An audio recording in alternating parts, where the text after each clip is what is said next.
Silence, ça tourne. Donc moi je viens de Delle, un petit village à côté de Belfort, en Franche-Comté. J'ai vécu jusqu'à l'âge de 15 ans et je suis originaire d'Algérie. Donc mon père et ma mère sont algériens. Mon père est arrivé en France à l'âge de 18 ans et ensuite ma mère l'a rejoint. Et je suis née en France. Voilà. Quand j'étais petite, ma vocation c'était d'être une hôtesse de l'air. Parce que c'est ma maîtresse qui m'a mis dans la tête. Elle me dit, Nafissa, un jour c'est une Française. J'étais à l'école française. Dans la classe, je suis toujours curieuse. Je suis parmi les premières. Je voulais finir mes études, mais mon père il m'a coupé les jambes. À 14 ans, il m'a dit, tu t'arrêtes. Et je voulais être au moins là. Après, quand il ne m'a pas laissé finir mes études, je voulais être au moins une infirmière pour aider les gens, pour faire quelque chose à la périculture ou à l'hôpital, n'importe, l'essentiel. Mais ma directrice, elle m'a dit oui, et je vais t'envoyer. Avant, on disait le lycée SNET pour faire la périculture là-bas. Et mon père, il ne m'a pas laissé. Il m'a franchement coupé en deux. Je suis née à Barcelone, en Espagne, en 1946. Et en 1955, mon père est parti pour travailler en France. À ce moment-là, ma mère, elle a toujours travaillé, même quand il y avait mon père. Donc, à partir de là, les deux aînés ont travaillé. J'avais 9 ans et mon frère aîné en avait 11. Donc, on travaillait pour aider ma mère. Voilà, parce que c'était comme ça, quoi. C'était une période de fin de guerre et c'était surtout franco. Je ne voulais pas marier mon mari, c'est ma mère qui m'a forcé de me marier. 2 mois, je suis sortie enceinte et j'ai eu un garçon, à 7 mois, il est décédé. Après, je me suis remariée, j'ai eu une fille. Et après ça, je suis venue en France. Il y a quelqu'un d'ici, il habite ici en France, c'est un homme âgé, il est plus âgé de moi de 20 ans. Et quand même, ils m'ont forcé de le prendre. Eh bien, je l'ai pris, je suis venue ici, j'ai resté avec lui 8 ans. Il m'a tué de coups. Il m'a tué. 8 ans après, l'assistante sociale, elle l'a fait sortir de la maison et la juge aussi. Et voilà. Et je suis ici à la ZUP maintenant. Alors, je m'appelle Charline, je fais des études dans la mode depuis maintenant 1 an. Je trouve que c'est un beau moyen pour que la femme puisse s'exprimer seule via son art, que ce soit la musique, la danse, la peinture, la mode, la sculpture, tout ça. C'est vraiment des métiers pas assez féminins et pourtant je pense que c'est une des seules bases en fait où la femme peut être vraiment libre et être seule. Je suis costumière et pâtissière aussi depuis 3 ans. Je me suis reconvertie en pâtisserie, mais je pratique mes 2 métiers. Donc je travaille dans le milieu du spectacle, au niveau des costumes. Tout ce qui est théâtre, opéra, cinéma, selon la demande et selon les occasions. J'ai découvert via les réseaux sociaux en fait un univers très féminin, très indépendant au niveau de jeunes de mon âge ou de personnes plus âgées. Et c'est grâce à ça en fait que j'ai vraiment découvert ce qu'était le féminisme. Parce que c'est vrai que dans mon entourage, c'est pas quelque chose qui est très très abordé. C'est pas non plus une notion qui est très prise au sérieux, on va dire. Et je pense que c'est surtout grâce aux médias sur Internet que cette notion a été prise à cœur, en fait, que j'ai pris ça à cœur. Donc quand nous sommes arrivés en France, donc comme je vous disais, on ne comprenait rien du tout. Mais cela étant dit, c'est vrai que, voilà, en étant gamin, on apprend plus vite à se comprendre. Et on servait quelque part un peu d'interprète avec les parents. Et on nous a embauchés chez un paysan, tout en allant à l'école. Après, mon père, il faisait les déplacements, donc voilà, ma mère, elle ne pouvait pas travailler en arrivant en France. Et elle devait quand même s'occuper des gamins. Donc on est 9, une fratrie de 9 enfants. 4 nés en Espagne et 5 en France. Donc tout ça pour dire donc qu'elle avait quand même assez de boulot en arrivant, parce qu'on n'avait pas de machine à laver. Donc au départ, elle allait laver au Rhône. Hein, parce que voilà, après quand nous avons pu avoir un appartement par connaissance d'Espagnols, tout ça, qu'ils avaient des maisons qui nous avaient loué le bas, donc nous sommes arrivés dans un appartement. Voilà. On avait le lavoir public. Donc ça aussi, il fallait le faire. Laver le linge, casser la glace. Moi, quand j'étais petite, j'aimais dessiner. D'ailleurs, en CM2, on devait dessiner notre famille. Il y avait un concours organisé par le journal L'Est républicain, parce que j'étais de Belfort. Et il fallait dessiner sa famille. Donc moi, ma famille, elle était explosée, mais j'ai quand même dessiné la famille idéale et j'ai gagné un concours de dessin. Et ensuite, je dessinais tout le temps. Et avec le temps, je dessinais des figurines, des femmes, du stylisme, je faisais un peu de stylisme. Et ensuite, je me suis un peu renseignée au niveau des études pour faire du stylisme. Et dans la région, c'était couture sur mesure. Donc j'ai entrepris des études en Alsace de fabrication, création de vêtements sur mesure. Donc j'ai fait 4 années, à Mulhouse 2 ans, à Strasbourg 2 ans, et ensuite j'ai passé le concours de la Rue Blanche sur Paris pour continuer dans le costume. Donc j'ai fait une école de théâtre qui a duré 3 ans, ENSAT, École nationale supérieure des arts et techniques du théâtre. Et vraiment, j'ai trouvé ma voie. En voulant travailler dans la mode, ce qui me plaît, c'est bon, déjà la création, forcément, mais aussi ce côté très féminin. La mode masculine existe aussi, mais moi, c'est pas quelque chose personnellement qui m'intéresse. Ce qu'on voit pas suffisamment dans la mode, c'est des silhouettes. Je sais que je pourrais jamais travailler pour le sur-mesure dans le luxe, parce qu'il y a énormément de critères qui ne rentrent pas dans mes critères personnels en fait. J'aime voir des silhouettes, j'aime voir des filles grandes, des filles plus petites, des filles plus en poids, plus en forme, des filles plus minces. Et c'est vrai que c'est quelque chose qu'on n'a pas suffisamment, qu'on n'a pas du tout même maintenant aujourd'hui dans la mode. Donc moi ce que j'aimerais pouvoir créer c'est des vêtements où la femme se sent belle, se sent libre, se sent aussi en sécurité, parce qu'il faut pouvoir être bien dans ses baskets comme on dit. Mais j'aimerais aussi pouvoir faire des vêtements qui vont à toute morphologie, qui vont à tout style de femme, pas quelque chose essentiellement très féminin, très droit, très blanc, très voilà. Et chez le paysan, il fallait y aller à 6h du matin pour le lait, et ensuite partir à l'école. Ma mère, elle ne comprenait pas trop à l'époque de dire que l'école n'était pas obligatoire pour nous. Et on se bagarrait et on disait oui. Et même ça m'est arrivé d'amener mes petites soeurs, mon petit frère à l'école parce que je voulais aller à l'école. Voilà, donc comme j'avais dit, là, j'ai eu des maîtresses extraordinaires dans la mesure où au niveau des mathématiques, ça me faisait un peu d'avance par rapport à la classe que j'étais. Elle me mettait sur l'estrade. Par contre, en français, elle m'avait donné une méthode. Il fallait que je lise, que je retranscrive ce que j'avais lu. Et sans faute, et ainsi de suite. Donc, elle s'est bien occupée de moi. Tant et si bien que j'ai eu mon certificat d'études. J'ai eu mon premier CAP, c'était culotière industrielle.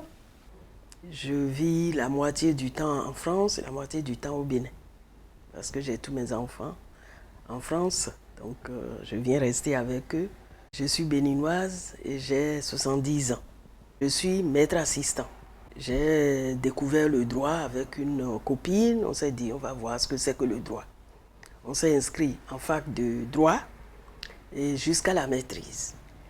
Et pour la maîtrise, il y avait justement celle dont je vais parler, qui est déjà décédée malheureusement, et qui s'appelle Madame Mouensou Concepcia, qui est professeure de droit, elle est professeure agrégée de droit, et elle faisait partie du corps des enseignants.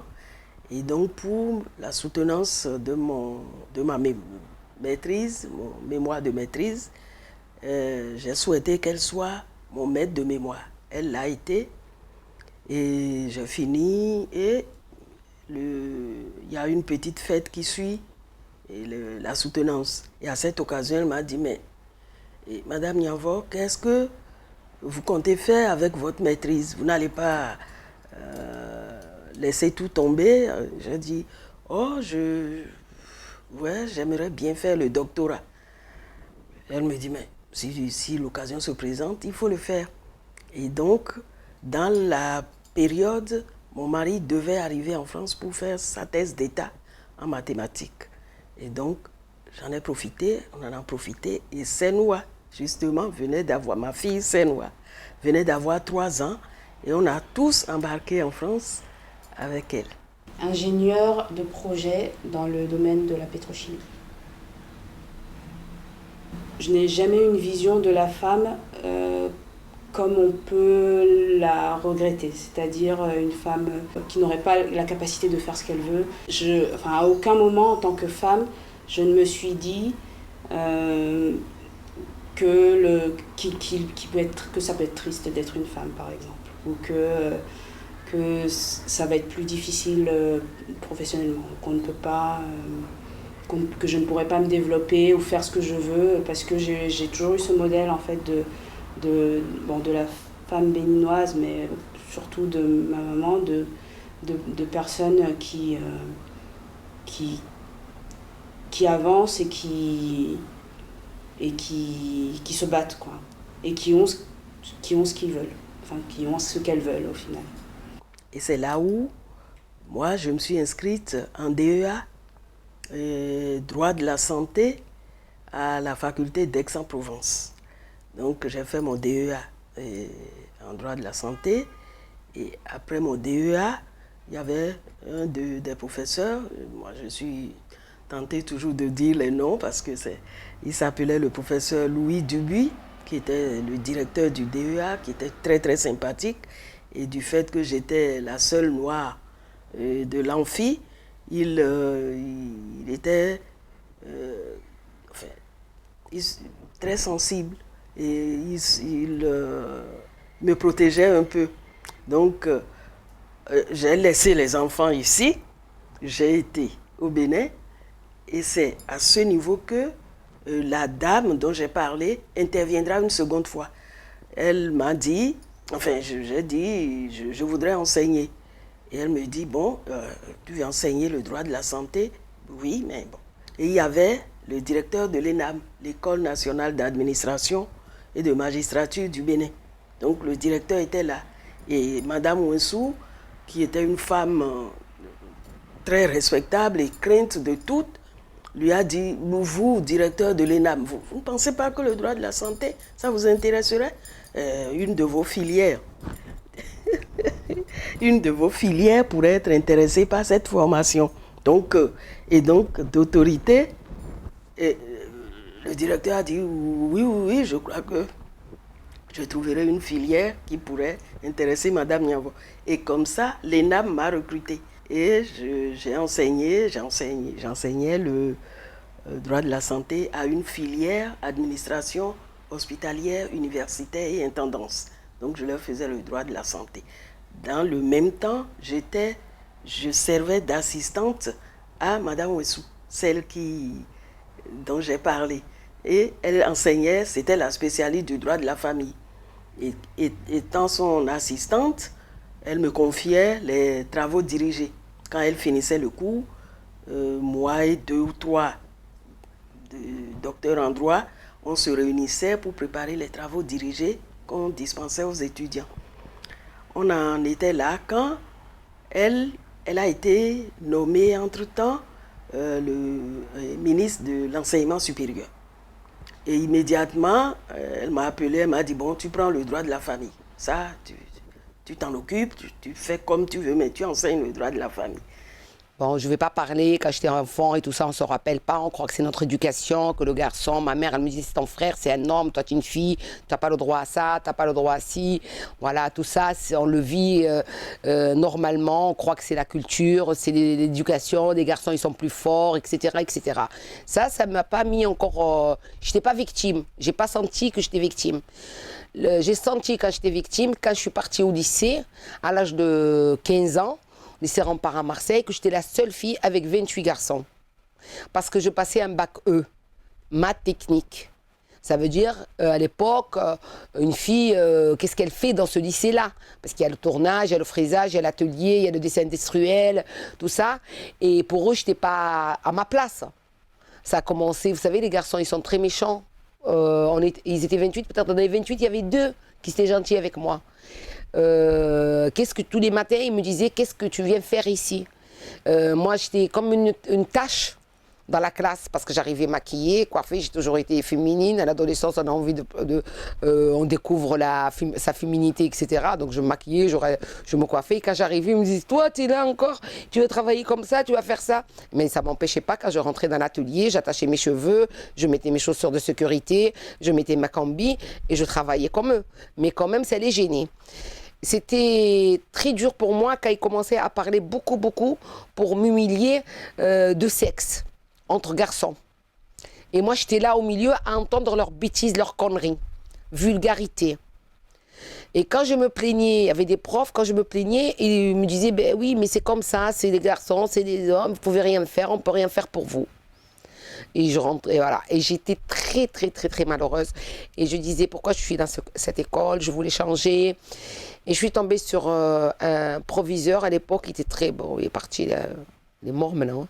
Mais il m'a attrapée parce que un jour, je suis sortie de la classe parce qu'il y avait une grosse moquerie comme ça.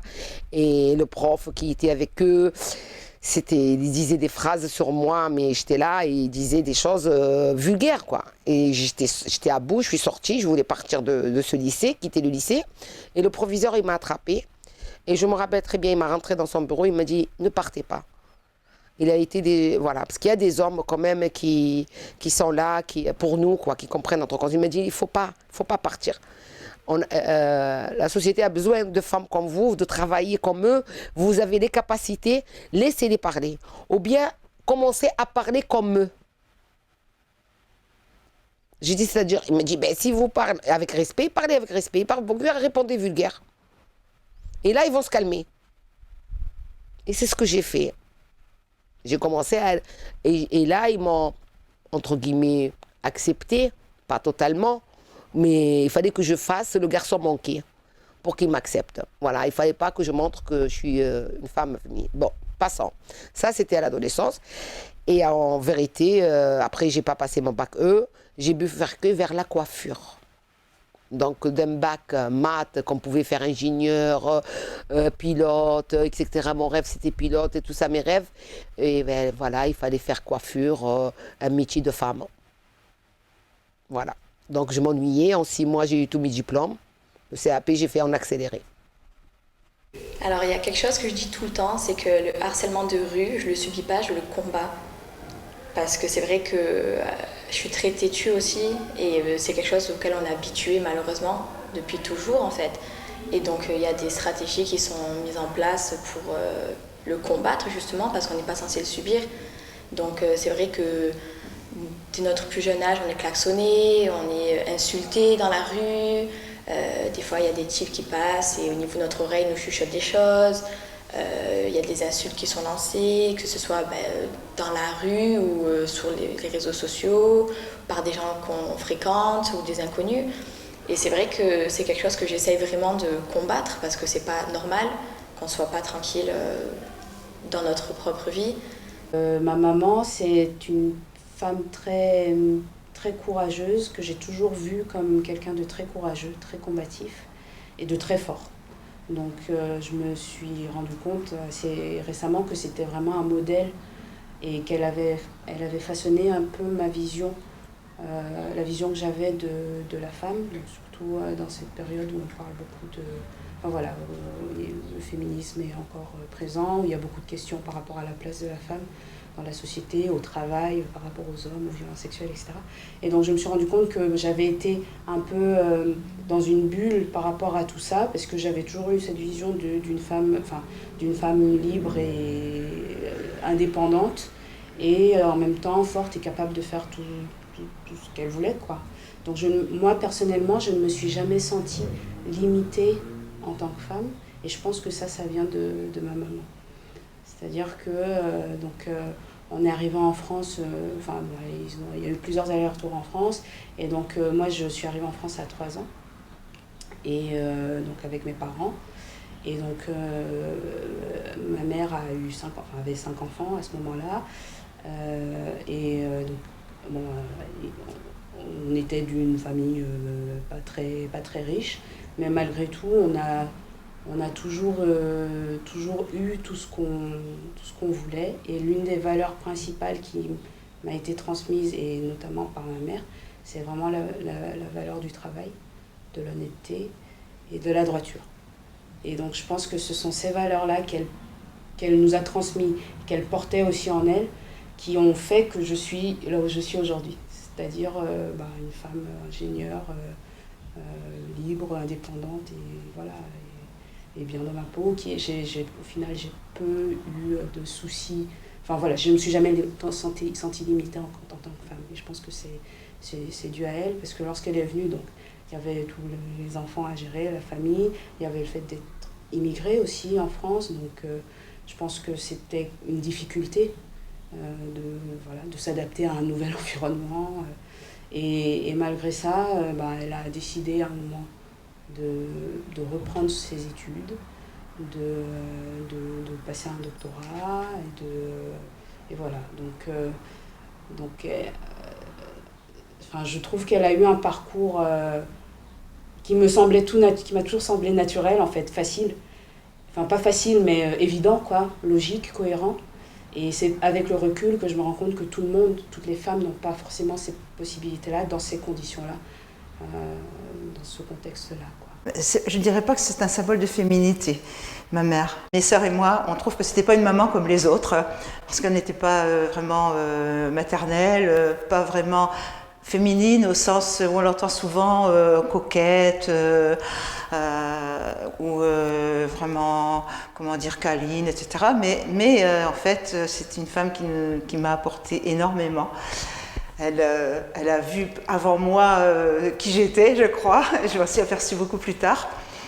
Et elle m'a aussi apporté beaucoup sur le plan du féminisme, en fait, parce que c'était une femme, donc elle est née en 1925, et donc bien évidemment, c'était une femme au foyer qui ne travaillait pas, elle vivait comme on vivait à l'époque, et néanmoins, elle avait déjà des idées,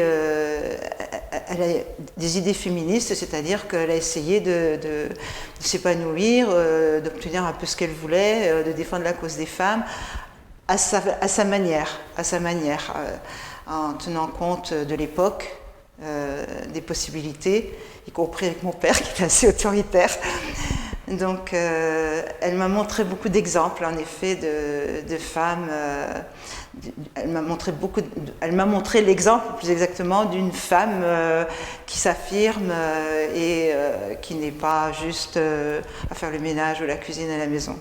Ce qui m'a sauvée, c'est que j'ai toujours été indépendante financièrement. J'ai toujours cherché à travailler, quoi qu'il arrive. Enceinte, pas enceinte, avoir accouché, tout le temps j'ai voulu travailler, être indépendante financièrement. Ça veut dire même quand je me disputais avec mon ex, il partait, c'est moi qui ai payé le loyer, j'avais mis sous, je ne pouvais pas dire, j'avais un problème affectif ou un truc comme ça, mais le problème financier, je ne l'ai pas eu. Je me débrouillais de travailler pour payer mes factures. Tout le temps. Ça, c'est ce que je demande aux femmes aujourd'hui. Il faut que la première des choses, être indépendante financièrement. Voilà, ça aide beaucoup. Donc mon père, quand j'ai eu à l'âge de 6 ans, il nous a enlevés de l'école et il nous a emmenés en Algérie parce qu'il voyait que ma mère, elle commençait à passer le permis, à être un peu plus libre, et du coup ça ne lui plaisait pas. Donc il nous a enlevés, nous 4, et il nous a emmenés en Algérie. Et il s'était arrangé avant de voler le passeport à ma mère pour qu'elle ne nous récupère plus. Voilà, donc du coup on a été enlevés 3 fois. Et ma mère, comme c'est une battante, elle a réussi à nous sortir d'Algérie à chaque fois sans autorisation du père. Au bout de la 3e fois, il a laissé tomber, quoi. Mes parents étaient divorcés, hein, donc... J'ai eu 3 enfants, j'avais pas l'aide de mon ex, il n'était pas présent pour l'éducation, etc. C'était moi qui avais tout ce rôle-là. Donc je travaillais dehors, le matin avant de partir travailler, je m'occupais des enfants pour les amener à l'école, etc. Je rentrais à 6h, 7h, donc les enfants, la douche, les devoirs, tout ça, quoi. Et pour moi, c'était normal parce que ma mère, elle travaillait pas, mais je l'ai vu faire ça. Donc pour moi, c'est le rôle de la femme de faire le ménage jusqu'à minuit, nettoyer la machine, mettre les enfants au lit, etc. Et mon mari, à l'époque, regardait un beau film une fois qu'il a bien mangé. Il me demandait demain qu'est-ce que j'allais faire à manger. Voilà, c'est tout. Voilà, c'était ça la vie de couple de l'homme. Il reste, il regarde la télé. Moi, je faisais le ménage, je faisais tout. Voilà, et il ne savait même pas ses enfants en quelle classe. Ils étaient tranquilles de ce côté-là, puisque voilà. Et donc j'ai vécu comme ça, travailler, mes enfants, l'éducation de mes enfants. Ma vie de femme, elle était de côté. Je ne savais même pas qu'est-ce que c'est le mot vie de femme. Moi, quand on m'a posé cette question, j'avais 40 ans, après mon divorce, quand j'ai divorcé. Et j'ai dit, c'est quoi la vie de femme? J'ai dit, c'est aller travailler, s'occuper de ses enfants, du ménage. Je ne savais pas qu'est-ce que c'était une vie de femme. La vie d'une femme, je ne savais pas. Et c'est malheureux, à 40 ans, de connaître ça, de dire une vie de femme. Je ne savais pas qu'est-ce que c'était une vie de femme. Je ne savais pas. Donc moi, c'était comme un robot. Les enfants, le ménage, travailler, penser à acheter une maison pour les enfants qui ne restent pas dehors, payer les factures, voilà. Et m'occuper surtout de mon mari qui soit content, qu'il a une femme bien à la maison, enfin, qui s'occupe de tout. Si, ma mère, elle faisait les ménages à l'usine le soir, de 17h à 23h minuit. Donc c'est ça aussi, elle m'a beaucoup appris à m'occuper de la famille. Pourtant, je n'étais pas la plus grande, mais... Elle m'a appris à faire à manger, donc je rentrais de l'école, je faisais à manger à mes frères et sœurs, et ensuite je veillais à ce qu'à 21h tout le monde soit couché, et elle me disait tu peux m'attendre, et j'attendais, parfois je m'endormais. Et elle m'a donné beaucoup de responsabilités aussi, savoir aller à la banque, faire les achats, elle trouve toujours une solution à tout, elle m'a appris à être autonome, elle m'a appris à me battre toujours pour avoir ce que je veux dans la vie, et voilà, hein, c'est vrai qu'elle tient ça de son père, je pense. Mon grand-père, quand j'étais adolescente, il m'a dit ne dépends jamais d'un homme. Il m'a dit travaille, compte que sur toi-même. Ne dépends jamais d'un homme. Et ton salaire, et d'ailleurs, heureusement qu'il m'a dit ça, parce que j'ai jamais pu compter sur le père de mes enfants, par exemple.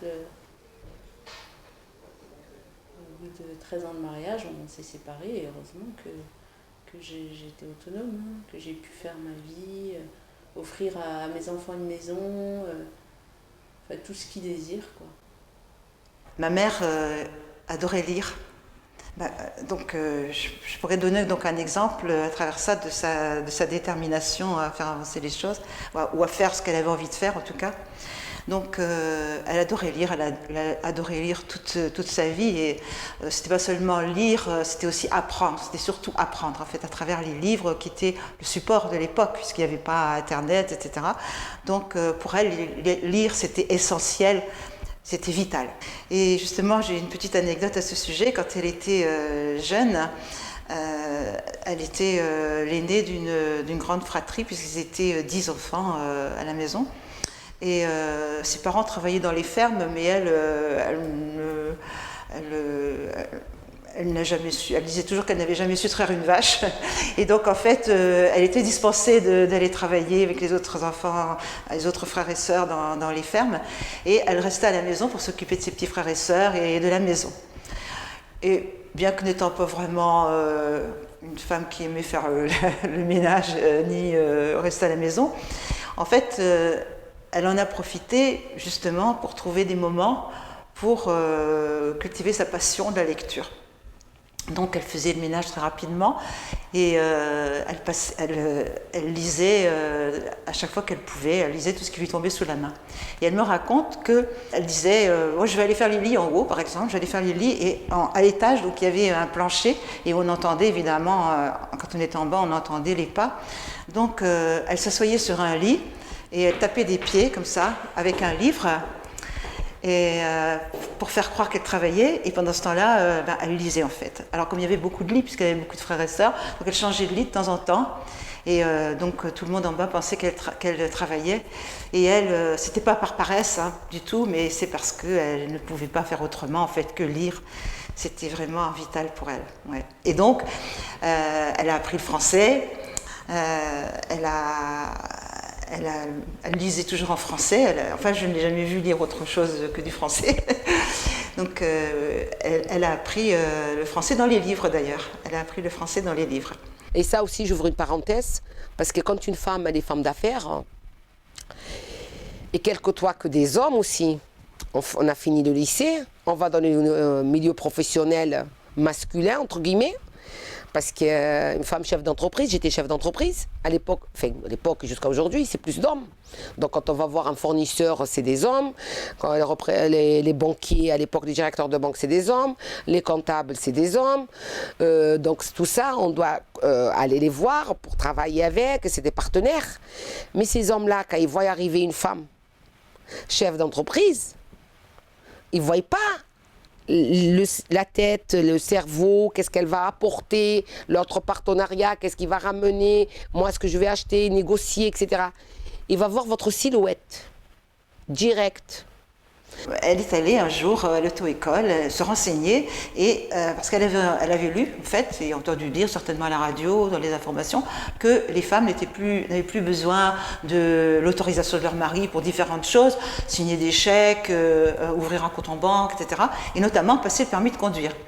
Et donc elle est allée s'inscrire au permis de conduire. À l'époque, on nous donnait un papier quand on s'inscrivait. Donc elle est revenue, elle a brandi le papier, elle a donné à mon père. Elle a dit voilà, je suis allée m'inscrire au permis de conduire, parce qu'elle roulait les airs. Je suis allée m'inscrire au permis de conduire et mon père a pris le papier et il l'a déchiré devant elle. Et elle ne s'est pas démontée. Elle lui a dit écoute, tu as déchiré le papier, demain j'irai en chercher un autre. Voilà. Et c'est comme ça qu'elle a pu passer son permis de conduire. Si vous voulez, j'ai raté des affaires parce que j'étais une femme. Parce que la personne qui était en face de moi, qu'on devait travailler en partenariat, c'était un homme et qui cherchait autre chose. Et donc je faisais demi-tour. Et j'allais taper dans une autre porte, alors que je sais que c'est là. Voilà. Mes deux piliers, c'est mes deux grands-mères. Donc elles m'ont quasiment élevée toutes les deux, plus une que l'autre, mais on a partagé toutes les trois des moments merveilleux. Et elles ont été toutes les deux des modèles pour moi de courage, de force. Elles m'ont appris à rire, elles m'ont appris à jamais lâcher, à jamais rien lâcher. Et il y en a une qui m'a élevée de l'âge de 3 mois jusqu'à 3 ans à temps plein. Et ensuite, j'étais chez eux, chez mes grands-parents, parce que c'était du côté maternel, quasiment toutes les vacances scolaires. Celle qui est partie cet été, donc ma grand-mère paternelle, c'était un personnage, ce qu'on peut appeler un personnage. Nous, avec mes cousines, elle nous gardait tout le mois d'août, toutes les années, tous les mois d'août. Donc on avait notre bande de copains, et puis tous les copains, et c'était leur mémé aussi. Donc elle faisait des crêpes, elle nous faisait... beaucoup, elle faisait passer beaucoup son amour par la cuisine. Donc c'était une façon de nous dire je t'aime tout le temps. Les fameuses boulettes de ma grand-mère, mes copains ils en parlent encore. Toute la famille du côté italien, parce que mon grand-père était calabré, donc du coup ses sœurs, toute la famille, c'était très très unis, très joyeux, très On se taquinait, ça jouait aux boules, aux cartes, ça gueulait des fois, parce que voilà, c'est comme ça la vie. Donc j'ai eu la chance de connaître mes 2 arrière-grand-mères, donc une italienne qu'on appelait Mehmet, et une autre, celle du côté de mon père. Donc ces 2 arrière-grand-mères et ces 2 grands-mères m'ont apporté beaucoup de choses. J'en suis consciente aujourd'hui parce qu'en discutant avec les uns et les autres, pas tout le monde a eu la chance et de connaître ses grands-mères et ses arrière-grand-mères. Et je pense que vraiment, voilà, ça m'a vraiment portée, ça m'a vraiment fait grandir. Et encore aujourd'hui, je suis sûre que je ne serais pas la même sans elle. Voilà. Donc, après, mon autre grand-mère, celle du côté de ma mère, c'est celle qui m'a eu le plus, petite. Mon père l'appelait Tartine Mariole parce que elle était très rock'n'roll, c'est-à-dire qu'elle était très dépensière, elle jouait au tiercé tout le temps. Et c'était un peu son péché vilain, on appelle ça un péché vilain. Mais moi, petite, c'était l'aventure parce que j'avais 3-4 ans, elle me mettait sur le comptoir du bar, elle me disait « Kiki, allez, coche les chevaux, coche, choisis ». Et puis voilà, j'étais habituée comme ça et c'était des aventures. Après, elle était avec le club du 3e âge, on partait en Italie, en Espagne, de partout. Elle avait peur de rien, on prenait un bus, on allait au cinéma. C'est elle qui m'a fait découvrir mon premier McDo, mon premier Quick. Voilà, c'était... Mon papa, il me laissait aller, par exemple, au cinéma avec mes cousines et puis mes copines, mais à condition que Mehmet, elle soit là, en arrière-plan, donc elle se planquait. On savait, nous, qu'elle était là, mais pour pas nous faire la honte, elle se planquait et elle était là, mais pas là, quoi. Elle nous laissait vivre notre vie, c'était très, très sympa. Voilà, donc voilà, une enfance heureuse, mais vraiment, je peux dire à 90% grâce à ces femmes-là. Ces femmes qui m'ont entourée, qui m'ont aimée, qui m'ont guidée beaucoup. Voilà, et, même sans le vouloir, parce qu'elles étaient comme elles étaient, elles se fâchaient des fois. On a eu... ma grand-mère a inventé le drone pantoufle. Donc c'était quand on faisait trop de bruit, c'était le drone pantoufle qui nous arrivait frontalement. Mais ça c'était rigolo, c'était jamais méchant. Voilà, on a été toujours dans des petits espaces parce que c'est des mamies modestes. Elles ont toujours eu que des petits moyens, que ça soit l'une ou que ça soit l'autre. Mais on était riches d'amour, riches de partage. Et, pardon. Et ça, c'est quelque chose qui est important. Je veux dire, le jour où je serai mamie, j'espère l'être un jour, j'aurai toujours ça dans ma tête. Le plus important, c'est pas ce qu'on va donner en matériel, c'est le temps passé. Pardon. C'est le temps passé et c'est les aventures qu'on va leur faire vivre à ces bouts de chou qui vont rester dans la tête et qui vont se construire de souvenirs. Voilà. Après le côté, ça c'est tous les bons côtés, le côté le moins drôle, c'est qu'on est tellement attachés à ces personnes-là que quand elles partent, c'est dur. Pardon. C'est dur et c'est beau en même temps, parce que voilà, elle nous laisse comme ça. C'est le plus beau des cadeaux, en fait. Voilà, de pouvoir sourire en pensant à elle, c'est juste génial. Voilà. Ma grand-mère, si je parle d'elle, je vais pleurer encore. Ma grand-mère, c'était mon amour, c'était tout pour moi, ma grand-mère. C'était tout pour moi. Elle me gâtait. J'étais la première fille pour elle. Parce qu'elle a perdu sa fille à 16 ans, en train d'accoucher. Elle l'a perdu à 16 ans. Elle a laissé le bébé 9 jours. C'est elle qui l'a élevé. Après, ma tante, elle n'a plus d'enfants que mon père. Et quand je suis née, c'était pour elle le bonheur du monde qu'elle a. Et j'étais toujours derrière elle, jusqu'à que même j'étais mariée, divorcée, je suis avec elle. Elle a pris mon petit dans ses bras. Après, elle a pris ma petite dans ses bras. Jusqu'à où je suis venue ici, elle est morte en 93. 3 ans après, elle est morte. Je ne l'ai même pas vue. Mais c'était ma vie, ma grand-mère. C'est elle qui me défendait, c'est elle qui me... Elle me fait tout, tout, tout. Tout ce que je lui demande, elle me le fait en fraction de seconde. Elle sort, elle me l'achète, elle me le ramène. Il n'y a que ma grand-mère qui m'a aimée dans ma vie. Ma mère, elle adore les garçons. Ma mère, elle aime ses enfants, les garçons, mais pas... Moi, j'étais la première fille. Après 20 ans, j'ai une sœur. Après, quand j'avais 20 ans. Le jour où j'ai fait 20 ans, ma sœur, elle est née.